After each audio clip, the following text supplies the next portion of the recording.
Olá, boa noite, alunos de Investimentos 2 da FEAC, da nossa querida UFC. Hoje, 13 de fevereiro, o nosso 10º encontro. E como já acordado com vocês e até antecipado na aula passada, nessa aula de hoje, dando continuidade, já quase um fechamento sobre CAPM, o Capital Asset Pricing Model.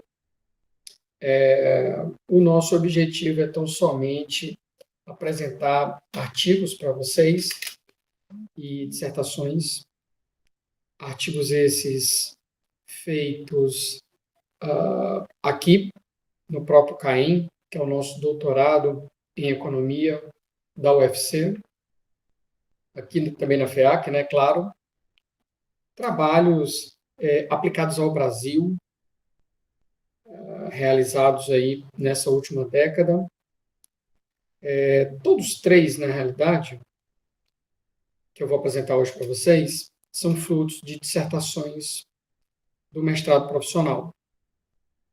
2 deles foram publicados, um em 2009, o outro em 2010, o terceiro não. E o objetivo é tão somente ilustrar o que a gente viu na aula passada, ou seja, a relevância do alfa de Jensen. Na aula passada, nós vimos 4 interpretações para a aula de Jensen. A primeira delas, historicamente, provavelmente é a questão da performance de um fundo, de uma carteira, né? E muito provavelmente associado ao Journal of Finance de 1968 do Jensen. E a gente vai revisitar essa primeira interpretação, tá? Através dessa pesquisa que foi publicada em 2010 com o José Valente. A gente vai, portanto, começar com esse paper. A gente também viu outras 3 interpretações, né? Uma interpretação de que a ação poderia estar barata ou cara com base no alfa de Jensen, um alfa positivo, significativamente falando, a 5% faria você inferir que a ação está barata, que o preço teórico dela hoje é mais alto que o preço observado, e uma vez o equilíbrio se restabelecendo, não havendo, portanto, nenhum choque estrutural, o equilíbrio vai se restabelecer, o preço da ação vai convergir para o preço teórico, que é maior do que o preço vigente, e você ganha dinheiro. Há poucas contribuições científicas sobre isso. Uma das poucas é uma monografia do André, que eu tive também o prazer de orientar, no curso de Ciências Atuariais. Não foi um trabalho publicado, e esse é um dos trabalhos que vai ser apresentado dia 20 por vocês. Então, eu nem vou me ater muito a ele, a esse segundo tópico, a essa segunda possível interpretação. Primeiro, que foi explorado fortemente na aula de segunda-feira, depois, porque vai ser apresentado dia 20, e nós vamos revisitar esse tipo de assunto na próxima aula, quando estivermos falando da lista de exercícios. Sobram, então, 2 interpretações que vão ser vistas hoje em papers, agora, né?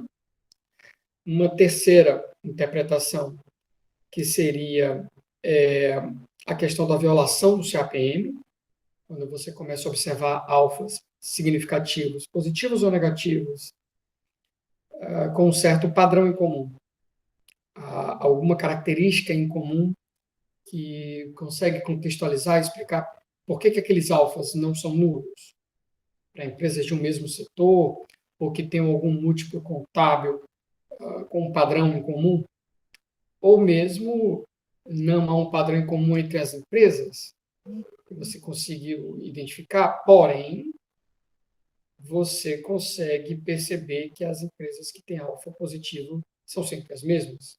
E aí seria uma violação sistêmica ao longo do tempo.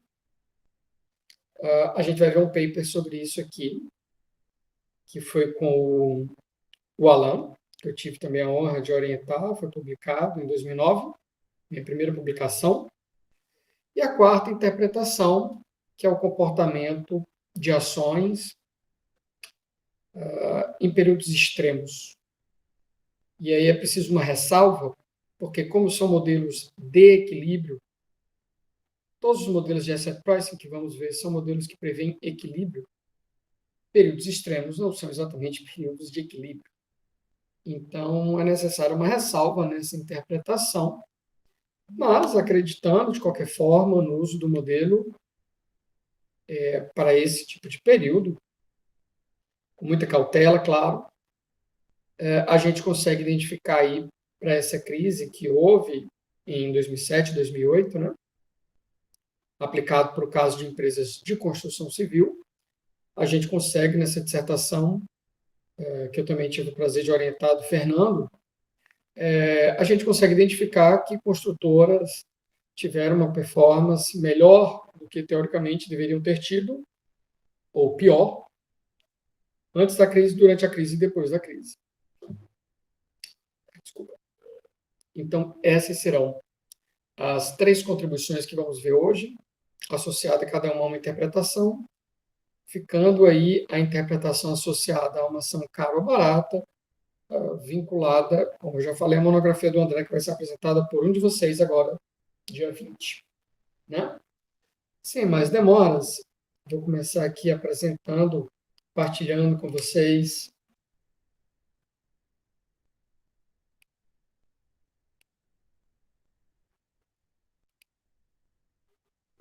Já está aparecendo aqui.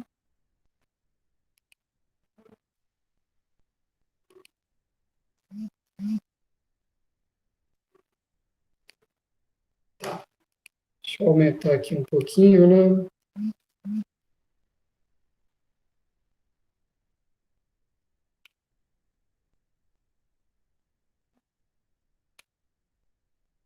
Acho que está bastante visível aí para vocês, né? Deixa eu só checar aqui uma coisa.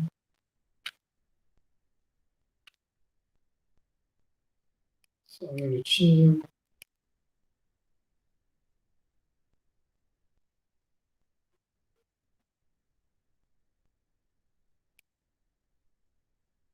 Muito bem.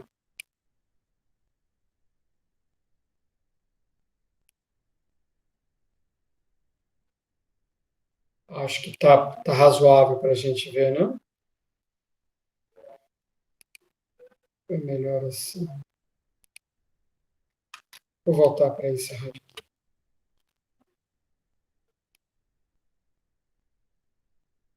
Pronto. Eu acho que agora ficou de fato bom. Muito bem. O primeiro artigo que eu queria apresentar para vocês, como eu já antecipei, é sobre performance de um portfólio, de um fundo de investimentos, de uma carteira qualquer. E aí nós vamos associar a performance do gestor.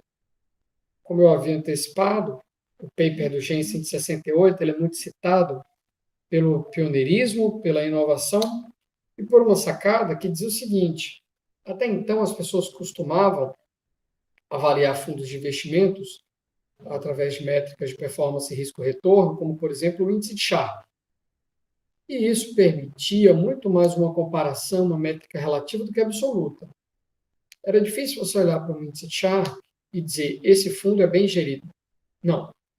Você olhava para o índice de Sharpe de 2 fundos diferentes, e aí dizia, olha, como o índice de Sharpe do fundo A é maior do que o índice de Sharpe do fundo B, eu prefiro A em detrimento de B. Só isso. Aqui é uma métrica, o alfa de Jensen, que nada mais é do que a constante. Quando a gente estima a regressão do CAPM,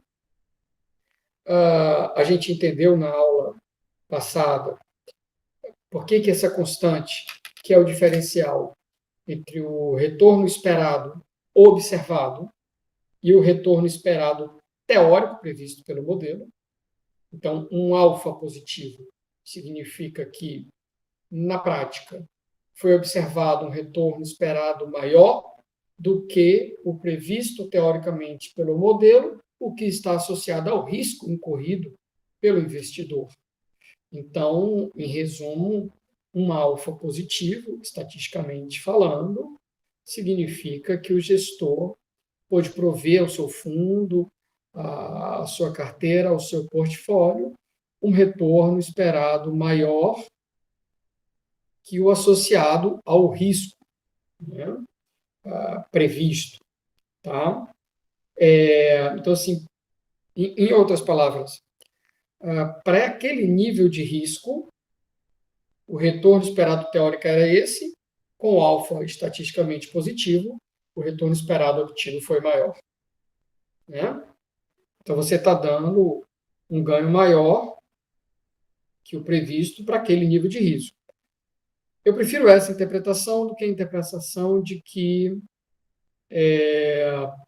a pessoa correu um risco menor do que o que deveria para aquele nível de ganho. Então, de fato, eu acho que a interpretação é para aquele nível de risco que você correu, você ganhou mais do que o que deveria ter ganho. E aí, até 2010, quando tem o paper do Look versus Skill, no Journal of Finance, do Fama e French, a interpretação para alfas positivos para portfólios era muito comumente associado, de fato, à gestão. O que a gente vai ver que, de lá para cá, com o refinamento estatístico, em particular o que a gente chama de estatística de bootstrap, que é uma técnica até bem antiga, mas que vem sendo utilizada em finanças com maior frequência mais recentemente. O que a gente percebe é que um alfa positivo permite sim você concluir que, para aquele nível de risco, você deveria ter ganho X e você ganhou Y, maior do que X. Ok.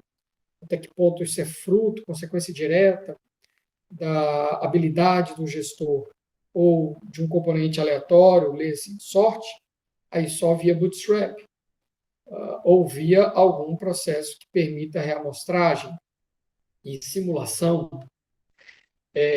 Simplesmente olhando para o alfa, é possível falar que foi uma performance melhor, mas não achar o responsável, se é habilidade ou sorte. Mas, como eu falei, até então era muito comum se associar à habilidade do gestor. Não é? Lembro que quando a gente avançar no conteúdo dessa disciplina, em APT, em Arbitrage Price Theory, a gente vai ver essa modelagem com Bootstrap, vai ver contribuições feitas para o Brasil, contribuições premiadas até, feitas no nosso mestrado profissional em economia, aqui do CAEM, da FIAC, da UFC, usando justamente esse Bootstrap. Tá? E aí permite, com um refinamento estatístico bem maior, né, a gente afirmar quem é bom de fato e não apenas sortudo. Mas vamos focar nesse paper aqui. Esse paper foi a minha segunda orientação, eu que já passei de 100 orientações de monografias, TCCs, mestrados e dissertações de mestrado e teses de doutorado. Essa aqui, salvo o melhor juízo, foi a minha segunda orientação, tenho, tanto um orgulho, um carinho muito grande por ela. Tive a honra de orientar o Valente, José Valente Filho, que é funcionário do Banco do Nordeste, e tinha uma base de dados muito interessante, assim como uma expertise muito grande de banco, e esse tipo de parceria é sempre muito bom, porque você tem uma expertise teórica e o teu aluno, o teu orientando, tem uma expertise de vida prática. Né? E o que a gente fez nessa dissertação, que foi publicada em 2010 na Revista de Administração Pública da FGV, na RAP, o que a gente fez, essa orientação foi conduzida ao longo do ano 2007, ele defendeu em 2008, a gente publicou só em 2010. O que a gente fez foi o seguinte, ele tinha a série de retornos de uma carteira que a gente vai chamar de carteira de tesouraria do Banco do Nordeste do Brasil. São dados que não são exatamente públicos, né? São dados que não são reportados na sua completeza, por assim dizer, mas reportamos sim algumas estatísticas descritivas da série de retornos aqui mensais desse portfólio, que é a tesouraria do BNB. Tá. O que a gente vai entender como sendo aqui tesouraria, é bom que fique muito claro, é o seguinte, um banco como o Banco do Nordeste, que é um banco de fomento, tem como prioridade, claro, as suas operações de crédito, seja para famílias, seja para empresas. Agora, há de se entender que muitas vezes esse dinheiro que está captado, está dentro do banco, por alguma razão, não tem para quem ser emprestado. Ou até tem demanda, mas não é uma demanda qualificada, uma demanda que possa pegar esse dinheiro. Seja o que for, o ponto é que o banco, que tem um volume razoável de recursos, às vezes, entre aspas, parado no seu caixa, não pode se dar o luxo de não priorizar esse lado financeiro. Então, a prioridade do banco não é a operação de tesouraria, não era o lado comercial, mas sim o lado de crédito, voltado para fomento. Ok?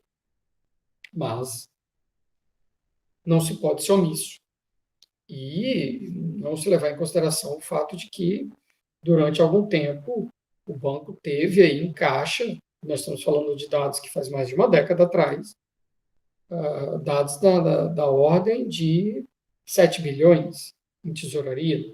Então, é um recurso interessante. E, por ser um portfólio, não era um fundo, era um portfólio de tesouraria, a nossa dúvida é se o banco, que, claro, tem que ser conservador, primeiro, porque a sua prioridade não é explorar a tesouraria, é o fomento, como todo mundo sabe.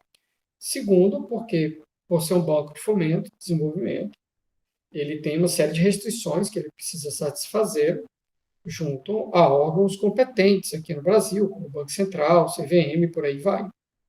Então, ele não pode ficar brincando com 7 bilhões da sua tesouraria, brincando de investidor agressivo, como você pode ficar fazendo com o seu dinheiro. Simples assim. Tá, muito bem. Então, a gente usou uma técnica simples, mas que não havia sido usada para esse tipo de coisa, né? O CAPM. Tá? A dissertação está disponível aí para vocês lá no CIGAR, como tudo que a gente tem mostrado para vocês, né? Aqui, toda uma introdução, um contexto que fala sobre a história do banco, suas prioridades, não é? E vai trazendo essa discussão de que, olha, a atividade de tesouraria não é prioridade, mas não pode ser esquecida, não é? Fala da relevância da participação das operações de tesouraria no lucro do banco. Teve ano aqui em que o lucro advindo das operações de tesouraria, esse lucro foi fundamental para o lucro do banco. Tá?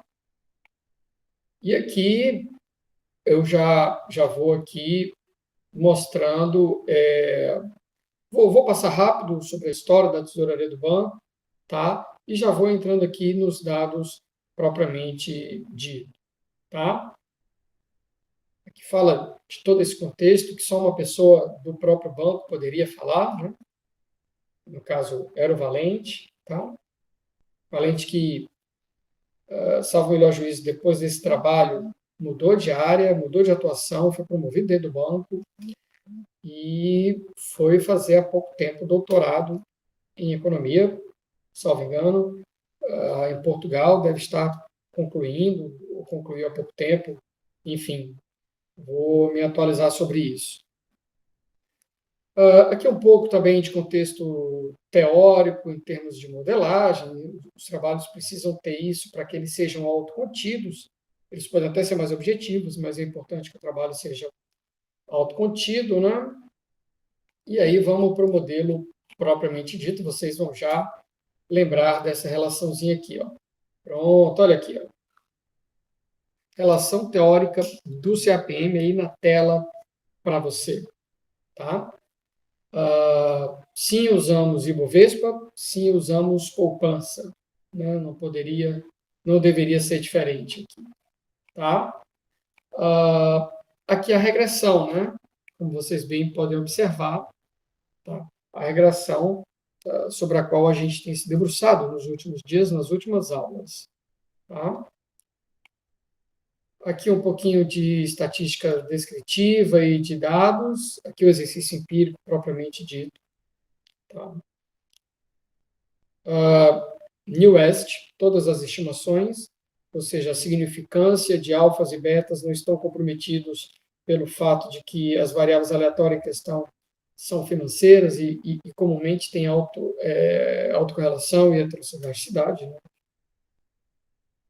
E vamos para o que interessa. Né? Só um minutinho. Aqui um pouco da composição, tá, desse portfólio. Eu não tinha dito ainda, os dados vão de 2003 até 2007, 60 observações, ou seja, 5 anos de observações mensais. Trabalho esse que foi, como eu tinha dito, orientado ao longo, né, do ano 2007, defendido no começo de 2008, então ele era bem atual para o momento. Né?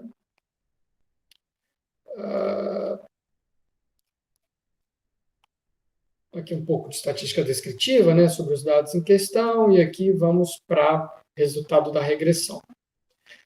Tá, qual era o ponto?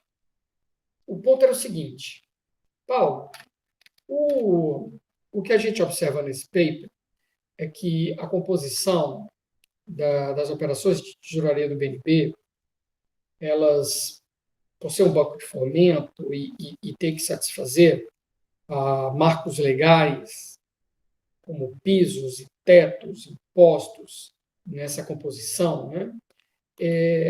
Essas operações de tesouraria, elas eram bem conservadoras. Havia muita renda fixa, havia CDI, renda fixa, algumas operações compromissadas e um pouco de ações. É possível que haja um poder de explicação razoável através de CAPM? Sim, é possível. E o que a gente percebeu aqui, uma R2 de 0,17, ou seja, 17%, é o que a gente costuma observar, por exemplo, quando você estima um CAPM para uma ação. Porém, para portfólios compostos por ações, essencialmente, é normal achar um R2 maior. Mas como aqui tinha um Q de renda fixa aí dentro, o R2 não fica tão alto. Tá. Mas a primeira coisa que você disse para a gente olhar, Paulo, era o beta. O beta é baixo, 0,02. Normalmente a gente acha betas positivos, mas com uma ordem de grandeza maior. E o fato dele ter sido baixo, positivo e felizmente significativo, porque o p-valor mostra que ele é significativo a 1%, mostra que essa carteira acompanha o Ibovespa, mas acompanha devagarinho. Acompanha bem slow motion, bem smooth. Tá? Muito bem. Então, assim, o poder de explicação é razoável para a natureza do portfólio em questão. O beta é significativo, mesmo sendo baixo. Podemos continuar e focar no cara do modelo, que é o alfa de Jensen. O alfa 0,005, ou seja, 0,5%. Joia. Mais importante do que isso, ele é positivo e estatisticamente muito significativo. O valor dele é zerado. O que a gente pode inferir com base nesse resultado? Um portfólio, note que não tem nenhuma outra ativa aqui em questão. Um portfólio cujo alfa de Jensen é estatisticamente positivo é dito ter boa performance. E aqui uma possível explicação é boa gestão. Ótimo. Lembro que esse trabalho foi orientado e foi apresentado e foi publicado. Claro que houve o aval do banco, porque ele forneceu os dados, mas não houve nenhuma interferência, obviamente, do banco. Isso aqui é ciência, é academia. E fico feliz, claro, que os resultados tenham sido bons para o banco, uma instituição que eu tenho um carinho muito grande, até porque já trabalhei lá. Né? E reconheço a importância dessa instituição para o desenvolvimento da nossa região. Então, assim, fique claro a seriedade dos resultados aqui obtidos, que podem ser replicados se você tiver as séries temporais aqui utilizadas. Então, a tesouraria do banco, ela é bem gerida, ela apresenta uma boa performance. Leia-se, ela traz um retorno esperado maior do que o que deveria, considerando o nível de risco incorrido. Ótimo. Mas a gente quis dar um passo a mais. e sugeriu, portanto, 2 exercícios muito parecidos. A gente montou portfólios triviais. No primeiro exercício, considerando a legalidade, que impõe, como eu falei, pisos e tetos, e aí eu estou respeitando principalmente os tetos. Dizem assim, olha, não pode investir mais do que tantos por cento em ações de tal tipo. A gente observava que o perfil do banco era bem conservador. Ele respeitava com sobras, com gordura, os tetos. Então, ele poderia ter ousado um pouco mais, não ousava, óbvio que eu respeito isso. Mas a gente foi explorando esses tetos sem desrespeitá-los. No segundo exercício, a gente propõe furar os tetos e ter um comportamento ainda mais ousado, mais agressivo que fosse. E a gente vê se a gente consegue uma performance ainda melhor. Então, vamos guardar esse número aqui de 5304, 0,5304%. Quando a gente vai para a tabela seguinte, aqui,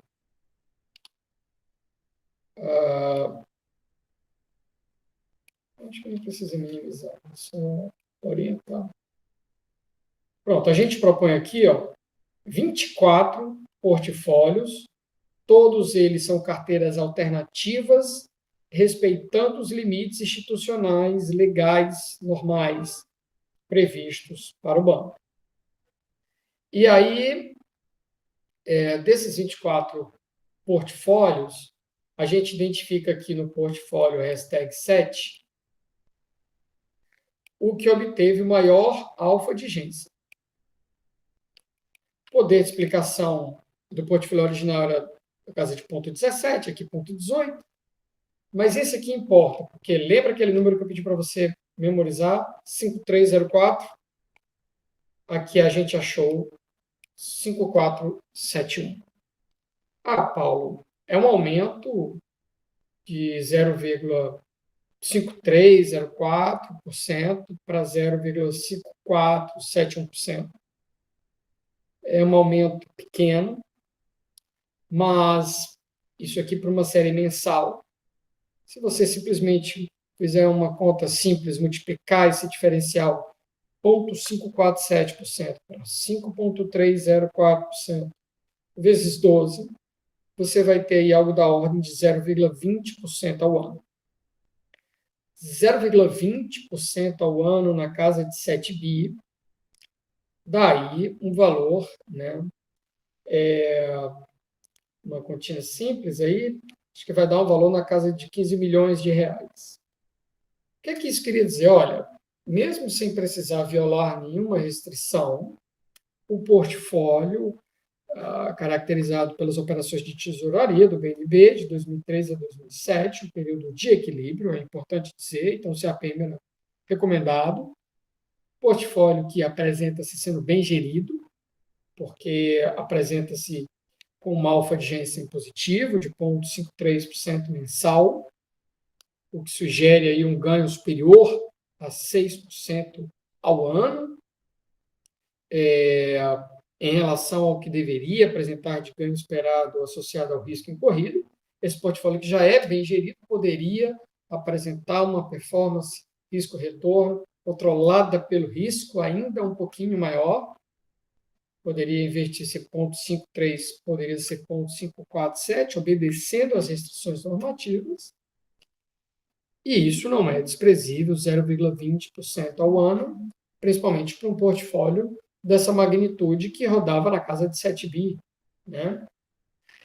E a gente propõe, até no próprio título, se fala se não há um excesso de conservadorismo na condução da política de tesouraria dos bancos de fomento, porque quando a gente se permite violar um pouquinho carteiras alternativas arrojadas, a gente consegue, montando um portfólio simples, eu nem precisei buscar o portfólio com maior alfa de Jensen, eu nem precisei otimizar nada. A gente propôs aqui combinações simples, só que nessa tabela extrapolando um pouquinho os limites institucionais. A gente consegue aí um alfa de Jensen de quase 0,55. Ao ano, isso daria 0,23% a mais ao ano. O resumo da ópera é que, se você perceber, é uma contribuição simples, metodologicamente adequada. A gente faz ressalvas, como merece ser feito toda a conclusão de um trabalho empírico, no sentido de que não é uma verdade universal, não é um fato estilizado.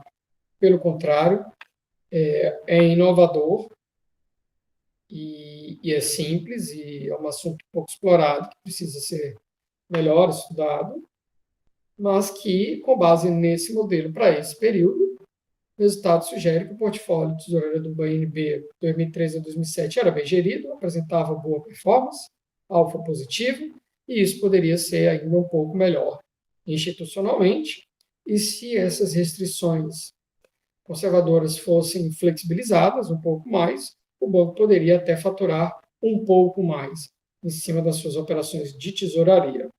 E a gente, então, propõe uma reflexão de revisão dessa lei, dessas normas, né, que regem atividades de tesouraria de bancos de fomento. Tá?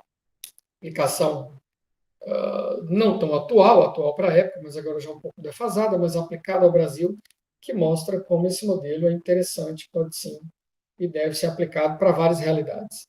Até como uma realidade como essa, em que essa literatura aqui é um pouco de finanças, um pouco de investimentos e um pouco de sistema financeiro público, sistema financeiro de desenvolvimento. Desculpa. Né? Muito bem, vamos então aqui a uma outra contribuição que eu havia dito para vocês. Joinha, já mudando de paper e dando um zoom para você observar um pouco melhor junto comigo. Um Brazilian Business Review 2009, primeira contribuição minha, academicamente falando. Eu tenho uma bênção divina de ter aí 50 publicações até o momento, mais da metade em revistas internacionais. Mas essa foi a primeira. Eu me tornei editor associado da Brazilian Business Review anos depois, né? Atendendo o convite do meu amigo Bruno Funchal, e uma revista pela qual eu tenho um carinho enorme. Né? E acabou que esse foi o primeiro paper de uma sequência de 6 ou 7 papers, agora não lembro, sobre fundos de investimentos em ações, alguns publicados na BBR, outros na RBFIM, dentre outras revistas, e até aplicações que foram publicadas em revistas internacionais, né, como a Professional Research. Muito bem, mas o que a gente viu nessa época? O Alain Rocha era superintendente do Banco do Nordeste nessa área de fundos, uma pessoa bem mais experiente que eu, com o qual aprendi muito. E foi um aprendizado mútuo, ele teve a humildade de me ouvir, ele como gestor experiente, eu como recém-doutor, acabado de chegar ao doutorado da FGV. E o Alain disse, Paulo, eu queria saber se a gente pode usar algum dos modelinhos de asset pricing que ele aprendeu na disciplina de investimentos, no mestrado profissional. Na época não era eu que lecionava essa disciplina. Eu queria ver se a gente podia usar um CAPM aí, ou um APT, que nada mais é do que um modelinho de fatores, para fundos de investimentos. E começou de uma maneira muito incipiente, a gente não sabia muito bem onde a gente queria chegar, mas você vai perceber que, apesar da simplicidade, a base de dados muito pequena de fundos, a gente conseguiu publicar, porque, graças a Deus, a gente obteve um resultado muito interessante. Isso ajudou muito na venda do paper. E abriu uma agenda de pesquisa para outros papers na sequência. Né? Então, são daquelas felicidades divinas, daqueles encontros, eu não julgo que são coincidência, mas providência, né? Que fazem a gente desenvolver uma linha de pesquisa sem saber inicialmente onde é que isso aqui ia dar. Né? Aqui, como sempre, toda uma introdução que precisa ser feita, um trabalho com um pouco mais de 20 páginas, muito bem escrito pelo Alain. Aqui a gente já pode começar vendo aqui algumas fórmulas. Essa aqui vocês estão cansados de ver, né? Já conhecem bastante, né? Que é o CAPM, né? Tá? aqui um modelo que a gente vai ver agora em fevereiro, né? Que é o APT. Tá aqui um modelinho de fatores do APT, tá? Segue aqui. Paulo, mas aqui tem conteúdo que a gente ainda não viu. Esse paper já dá para a gente ver agora? Já dá para a gente ver agora alguns dos resultados dele. Depois a gente volta a ele quando tiver em APT. Tá? Vamos aqui para a nossa base de dados. Trabalho publicado em 2009, então ele tem uma base de dados um pouco defasada, atual para a época. Né? Lembrando que também foi um trabalho que eu orientei ao longo do ano 2007, foi a primeira orientação minha e primeira publicação, né? Alan e o Valente, cujo paper eu acabei de apresentar, foram dois dos meus três orientandos, o outro foi o Fábio Gondim, né? As pessoas pelas quais eu tenho um carinho enorme, foram as minhas primeiras cobaias em orientação, mas vamos lá. A gente usou dados de janeiro de 97 a dezembro de 2006, uma década. O trabalho foi desenvolvido ao longo do ano 2007. E a gente foi pegando aí algumas ações. Por que a gente pegou essas ações? Para construir os fatores, que nada mais são do que variáveis explicativas do modelo de fatores. Tá? Estou antecipando, mas você não precisa se preocupar muito com isso. Porque o que nos interessa, por enquanto, são só os resultados do CAPM. Aqui os fundos de investimentos que usamos, tá? Foram ao todo... aqui o trabalho vai explicando por que a gente usou uma base tão limitada. Você começa com toda uma amostra, quase a população de fundos de investimentos em ações, dentro de uma subcategoria que eu acho que era Ibovespa ativo. Aí vai retirando todos os fundos que não têm série completa ao longo da década, dentre outros problemas que possa haver com as séries desses fundos, e acabou que a gente ficou com uma amostra de 18 fundos. Né? Aqui a gente acabou usando Selic, esse paper precede o paper do Valente, e nessa época eu ainda não tinha resultados que haviam me convencido de que era melhor usar poupança do que Selic. Resultados de um outro trabalho que eu fazia contemporaneamente com o Andrei Simonas, que é um professor aqui da nossa casa, né? Está atualmente ajudando a Secretaria de Finanças do município de Fortaleza. Então, era um paper que a gente fazia, estava fazendo, não estava pronto, e aí, na época, eu acabei seguindo uma boa parte da literatura que usava a Selic como risk-free, erro que eu não viria a cometer mais para frente. Né? Mas, Paulo, eu ainda não entendi o porquê disso aqui aplicado ao aspecto que é interpretar o alfa como uma violação. Vamos ver.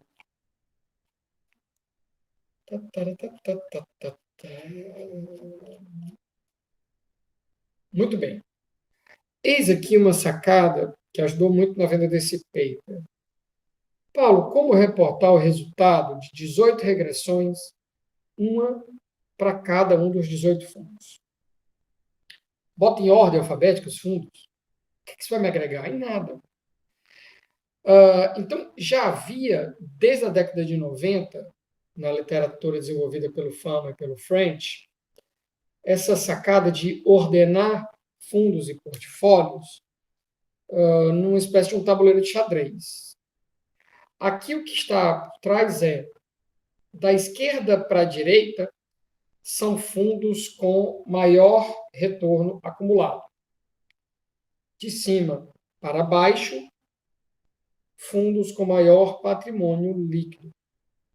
Então, dos 18 fundos, a gente resolveu alocar aqui numa matriz 3x6, 3 linhas, 6 colunas.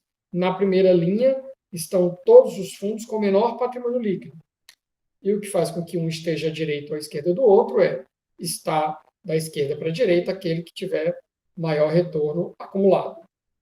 Depois eu pego os fundos com PL médio e coloco na esquerda como o leg 3, o que tem o menor retorno acumulado, até o Sudamérica, que tem o maior retorno acumulado.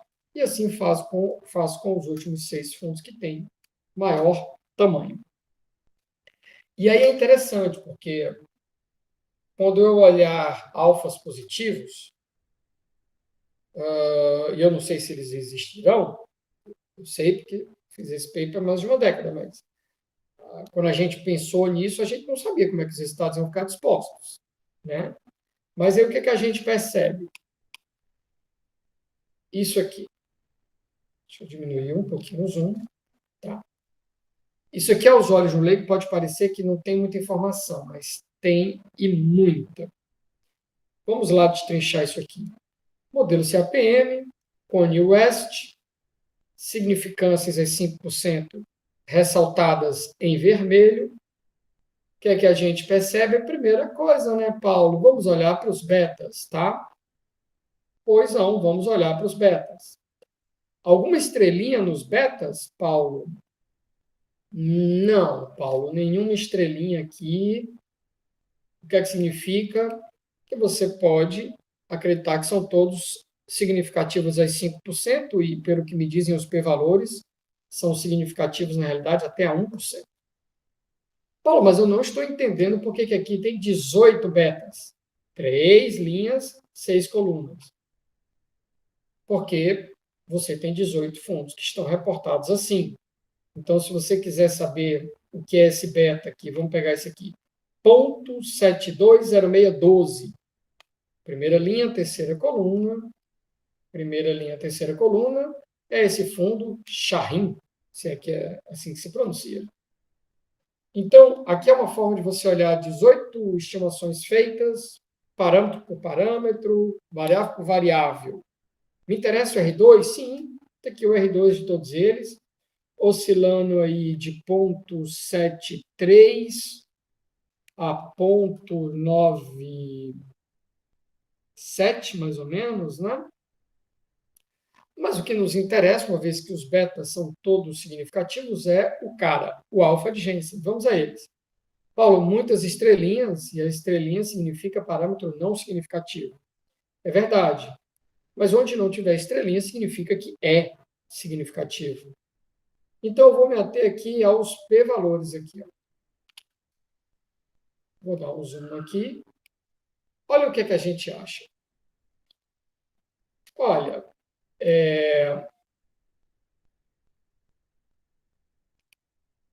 eu aqui não tenho uma ferramenta de...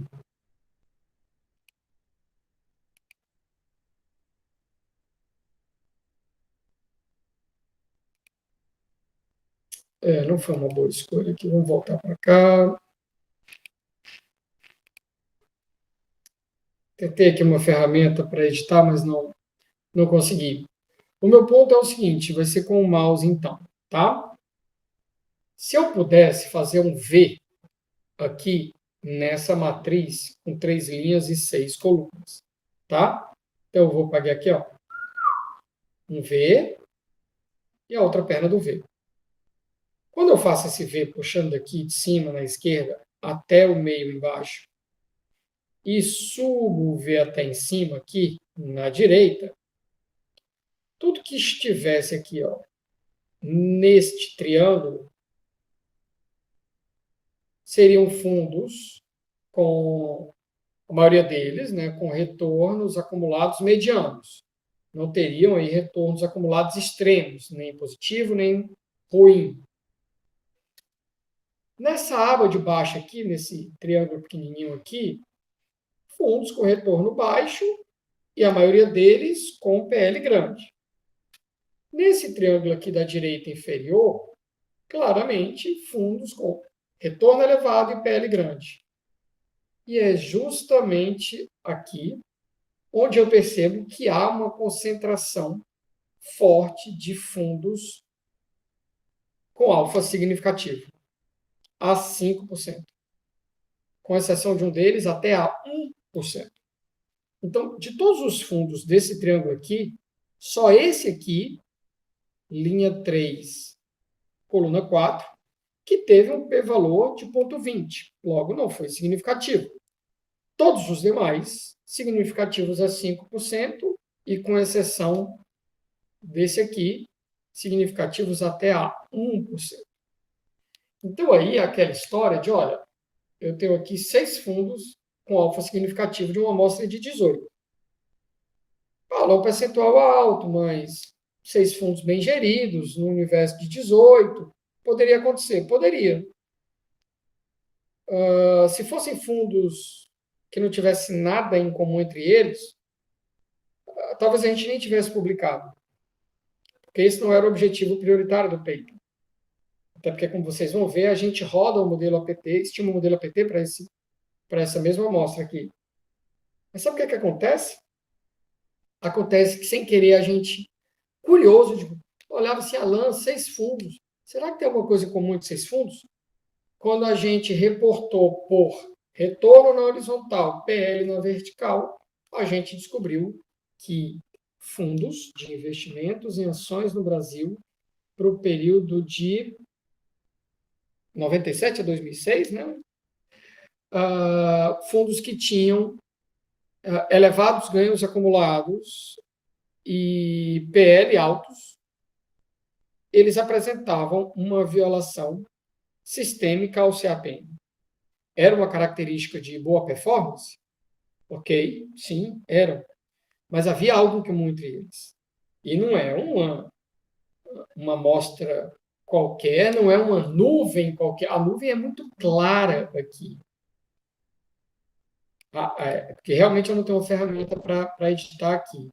Mas a nuvem é cristalina. Deixa eu ver se eu tenho, mas eu acho que não.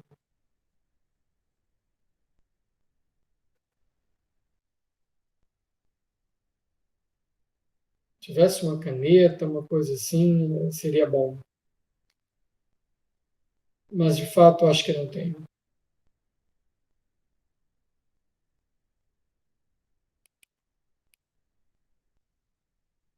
Enfim, vamos para o que interessa. De fato, quando eu faço esse V aqui assim, eu percebo claramente que esse triângulo inferior direita, fundos com altos ganhos e grandes, fundos grandes com altos ganhos, eles violam sistematicamente o CAPM. E isso, como eu falei, gerou toda uma agenda de pesquisa. Um desses papers, inclusive, publicado na Brazilian Business Review em 2012, vai ser apresentado por um de vocês agora, dia 20, daqui a uma semana, que é um paper que eu tive a honra de fazer com meu amigo Gustavo Zeck. Né? É uma extensão natural desse paper. Não é o fato de, teve um alfa não nulo. Tivemos alguns alfas não nulos. E tem algo em comum entre os fundos que tem esse alfa não nulo. É uma violação sistêmica. Tá? E a gente tenta essa correção pelo paper do Gustavo Zeck. Eu não vou antecipar para vocês se isso funciona ou não, mas já posso avisar que daí já tem uma outra extensão, que foi o paper do Vandermonde, paper premiado, que eu vou apresentar para vocês mais à frente, dentre outras contribuições, né, dessa agenda de pesquisa que, felizmente, surgiu a partir desse primeiro trabalho de 2009 com o Alan. Tá? O resto do paper fala sobre a PT e tudo mais, como vocês bem vão vendo aqui. Eu não tenho ainda condições de apresentar o resto para vocês, porque envolve assuntos ainda não vistos. Para fechar essa aula de hoje, que já está se alongando por demais, uma dissertação orientada mais recentemente do Luiz Fernando, em 2014, tá? Não foi publicada, e até peço desculpa caso vocês encontrem eventuais lapsos de escrita. Essa aqui foi a versão de defesa, não foi a versão depositada. Então, é possível que haja algum ajuste que foi feito, mas não está incorporado nessa versão aqui. Paulo, o objetivo aqui, portanto, era o que mesmo? Olha, o objetivo era caracterizar o comportamento através do CAPM, de empresas de construção civil, associada a um período extremo de crise do período 2007-2008. A gente usou aqui um teste de quebra, e eu vou ver, pronto, teste de quebra, para caracterizar endogenamente, estatisticamente, o que é que a série nos sugere que seja crise, início da crise, portanto, antes disso, pré-crise, e o que é que nos sugere sendo retomada. Então, o teste de quebra é para descobrir o início e o fim da crise, ok? E, consequentemente, o que é antes do início é pré-crise, durante crise, e depois da segunda quebra, pós-crise. Tá? Então, aqui em suma, a crise vai de 14 de outubro de 2008 a 26 de junho de 2009, antes de outubro de 2008, pré-crise, entre crise, após 26 de junho de 2009, pós-crise. E aí a gente estima o CAPM para essas ações, tem toda uma explicação por que o Fernando queria esse setor. Aqui, o setor foi um dos mais prejudicados pela crise, porque foi uma crise no setor imobiliário americano, né? Então, tem todo um contexto, uma dissertação longa, deixa eu ver quantas páginas tem, mais de 60 páginas, então tem todo um contexto sobre o setor imobiliário brasileiro, uma discussão sobre múltiplos contábeis bem interessante também, mas vamos nos ater aqui ao que nos interessa. Aqui a gente até rodou, estimou o CAPM, como estimou uma variaçãozinha dele, tá? Mas isso não invalida o raciocínio de olhar para a constante, para o intercepto, para o alfa de Jensen. E aí o que a gente percebe no período pré-crise? Olha, uma, duas, três. Uma, duas, três, quatro, cinco, seis, sete, oito. Das 8 construtoras, 3, como essa Even, a ZTC e essa aqui deve ser a Rossi. 3 delas apresentaram alfa estatisticamente negativo. O que isso quer dizer? Olha, quer dizer o seguinte, no período pré-crise, período de muita liquidez, expansão, período de boom econômico, aqui no Brasil, no mundo como um todo, né? Essas construtoras cresceram, até acho que cresceram, teria que olhar a média, mas não cresceram tanto, isso em termos de retorno esperado, eu não estou olhando para outro indicador. O retorno das ações dessas 3 empresas não cresceram tanto quanto deveriam ter crescido pelo risco associado. Muito bem. Mas o resultado mais interessante está durante e pós-crise. Porque fica um aprendizado que, olha, se eu tiver que investir em alguma consultora durante uma crise, eu vou evitar aquelas que caem mais do que o que deveriam. E vou tentar encontrar aquelas que caem menos do que o que deveria. Essa vai ser a interpretação do alfa durante crise, porque cair, todo mundo vai cair, né, numa crise, provavelmente. E aí, o que a gente percebe no pós-crise aqui? Tá? No pós-crise, a EZTC, a PDGR e, novamente, a Rossi apresentam alfas não nulos. Porém, a EZTC apresenta um alfa positivo. Então, no período pós-crise, imagino que todas aqui se recuperaram.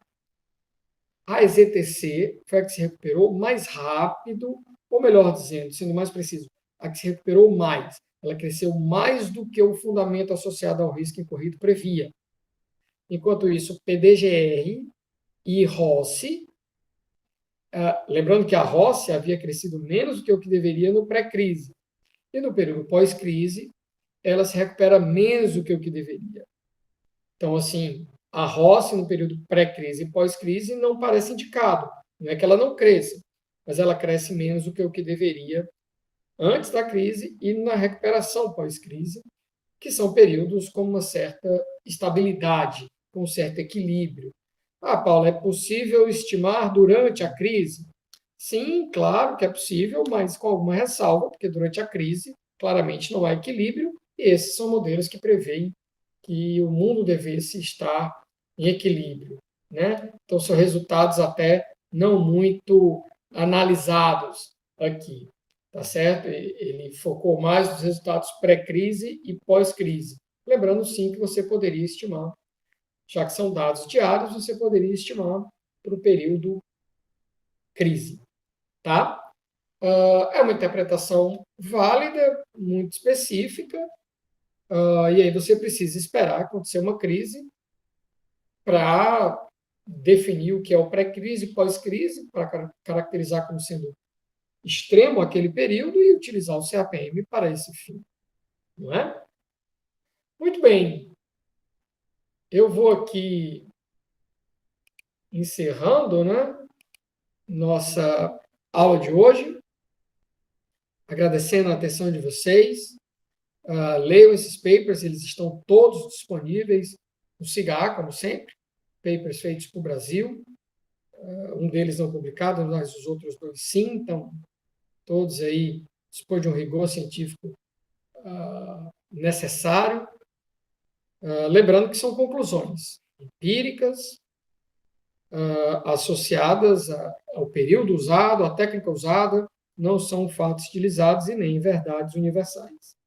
Tá bom? Mas ajudam sim a compreender e a entender o mundo e principalmente mostram que o CAPM é muito válido, muito versátil, muito útil. Vou encerrando aqui a nossa gravação. Que Deus nos abençoe. Até a próxima aula, dia 18 de janeiro, segunda-feira, em que a gente vai resolver exercícios. Espero todos lá, hein? Tchau, tchau.